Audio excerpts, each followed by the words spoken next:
Welcome to the Partardez channel. Today we explain Prophets Kings 2, chapter 5 in a clear and simple way, step by step. We're going to take a journey through a really profound narrative, one that's just packed with international diplomacy, miraculous healing, human flaws, and incredible integrity. So, what's the plan? We're going to break down exactly who the key players are here. The kings, the generals, the prophets, what they're doing, and why it actually matters. And we'll be looking closely at the plain meaning of the text, going right through it without skipping a single verse. Here's our roadmap for this explainer. First, the maid and the king. Second, Elisha intervenes for Israel. Third, Naaman's vow and Elisha's refusal. Fourth, Gehazi's deceit and punishment. Fifth, clarifications and key ideas. And finally, number 6, life lessons and recap. Okay, let's dive right into section 1, the maid and the king, a humble source of hope. So right away, the text introduces us to this guy, Naaman. He's the commander of the army for the king of Aram, which is modern-day Syria. He's a valiant soldier, super highly regarded by his master, but he has a severe skin disease, commonly translated as leprosy. Now, living in Naaman's household is a young Israeli maid who was actually taken captive by Aramean raiding bands. Think about this for a second. Despite being a captive, she shows just immense compassion for her captor. She casually tells her mistress that if Naaman would just go to the prophet in Samaria, meaning Elisha, he would be cured. It's wild, right? The simple little statement from a seemingly powerless servant literally sets this entire story into motion. And wow, the sequence of events moves rapidly from that servant's advice straight into a full-blown diplomatic crisis. Naaman goes to his master, the king of Aram, and repeats exactly what the girl from Israel said. Naturally, the king is super eager to heal his top generals, so he's like, go, and I will send a letter to the king of Israel. So off Naaman goes, taking a massive fortune with him. We're talking 10 talents of silver, 6,000 pieces of gold, and 10 changes of really fine clothing. He arrives and hands this letter to the king of Israel, which basically says, hey, I'm sending my servant Naaman to you so that you may cure him of his leprosy. Moving on to section 2, Elisha intervenes for Israel. Let's see how they resolve this crisis. Well, as soon as the king of Israel reads that letter, he completely misinterprets the whole thing. He literally tears his robes in absolute terror, which in the ancient world is a sign of deep, deep distress. He cries out, "Am I God? Can I kill and bring back to life?" He instantly assumes this is some impossible demand meant to act as a pretext to start a war. He's thinking, Aram knows I can't cure leprosy, and they're just going to use my inevitable failure as an excuse to attack us.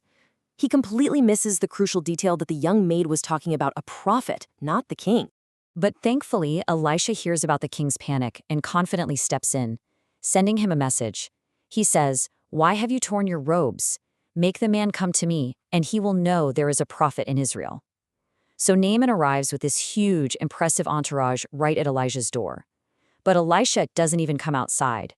He just sends a messenger telling Naaman to go wash in the Jordan River 7 times. Well, Naaman is absolutely furious. His pride is totally wounded. I mean, he expected this grand, dramatic healing ritual, right?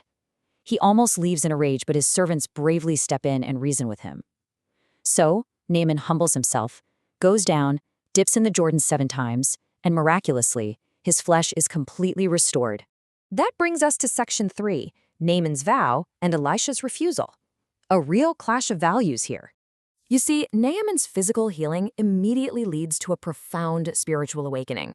He comes back to Elisha as a totally humbled man, declaring that there is no God in all the world except in Israel. And then he urgently tries to give Elisha that immense fortune of silver and gold he brought. But despite Naaman practically begging him to take it, Elisha absolutely refuses. He declares, "As surely as the Lord lives whom I serve, I will not accept a thing." Elisha is drawing a hard line here. He absolutely refuses to turn God's miracle into a transactional business deal. The grace he received was a free gift, plain and simple. So, since Elisha absolutely won't take his money, Naaman makes a pretty unique request. He asks for as much Israeli earth as 2 mules can carry to take back to Syria with him. Why? Because he vows that from now on he will never again make burnt offerings and sacrifices to any other god but the true Lord. And he specifically wants to build an altar on Israeli soil to do it. He also makes a really interesting plea for an advance pardon. Because of his official duties, he has to escort his master, the king of Aram, into the temple of the Aramean god Rimmon. And when the king bows, Naaman is forced to bow too. He's asking for the Lord's forgiveness for this specific, unavoidable political obligation. And Elisha? He just responds with pure grace, telling him, "Go in peace." All right, let's look at section 4, Gehazi's deceit and punishment. This is a tragic betrayal. Unfortunately, this beautiful, pure moment of faith is completely undermined by Elisha's own servant, Gehazi. Gehazi sees all that wealth just walking away and thinks to himself, "Man, my master was way too easy on this Araman." So he takes off running after Naaman's chariot. He catches up and invents a total lie, telling Naaman that, oh, 2 young prophets just arrived from the hill country and could he maybe have a talent of silver and 2 sets of clothing for them? Naaman, being generous, insists he actually take 2 talents of silver, tying them up in bags for him. Gehazi takes the stuff, hides it in the house, sends the men away, and then casually strolls in to stand before Elisha. And when Elisha asks him where he went, Gehazi boldly lies right to his master's face, claiming he didn't go anywhere. But as you can probably guess, you really cannot lie to a true prophet. Elisha confronts Gehazi immediately with his prophetic vision. He says, "Was not my spirit with you when the man got down from his chariot to meet you?" Elisha calls out the utter foolishness of what he just did, asking, "Is this really the time to take money, clothes, or property?" Gehazi completely compromised the powerful witness of God's free grace, all just for the sake of some material wealth. And the consequences, they are severe and immediate. Because Gehazi sought the wealth of Naaman through deceit, he ends up receiving the affliction of Naaman. Elisha declares, "Naaman's leprosy will cling to you and to your descendants forever." The text concludes the scene with a truly chilling visual. Gehazi walked out of Elisha's presence, and he was leprous, as white as snow. Moving to section 5, clarifications and key ideas. Let's make sure we're really understanding the text here. Just to make sure our understanding of this ancient setting is crystal clear, let's look at that word leprosy. The original Hebrew word used here is tsarat, and it was actually a really broad biblical term applied to a variety of severe infectious skin conditions. So it's not necessarily the exact medical condition we call Hansen's disease today. But in the biblical context, it was a profound physical affliction that also carried incredibly heavy ceremonial and social isolation. That's what makes Naaman's cure and Gehazi's curse all the more significant. Another term to clarify is talent. A talent was an ancient measure of weight used for precious metals, and it was massive, roughly equivalent to about 75 pounds or 34 kilograms. So when Naaman originally brought 10 talents of silver, and when Gehazi later lied to take 2 talents tied in bags, we are not talking about pocket change here. Gehazi was stealing an immense, life-altering fortune out of pure, unadulterated greed. I mean, it literally required 2 grown men just to carry the bags. And finally, section 6, life lessons and recap. Let's look at the practical takeaways. This entire chapter really forces us to step back and compare 2 starkly different worldviews. On one side, you have the steadfast, incorruptible integrity of Elisha.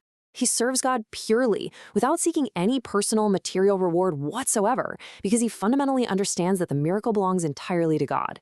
But then, on the other side, we see the short-sighted, completely destructive greed of Gehazi.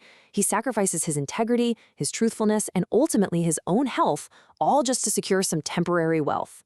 So, what's the big takeaway for us today? First, we learn that spiritual gifts and true faith are absolutely not for sale. We also learn the profound value of integrity.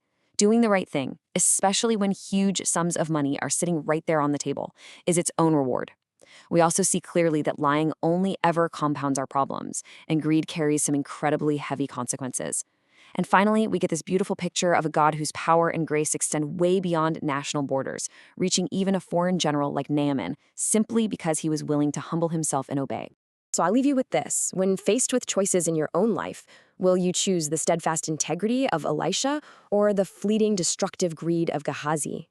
Thank you for learning with us. If this helped you understand the chapter better, like, subscribe, and join us for the next chapter.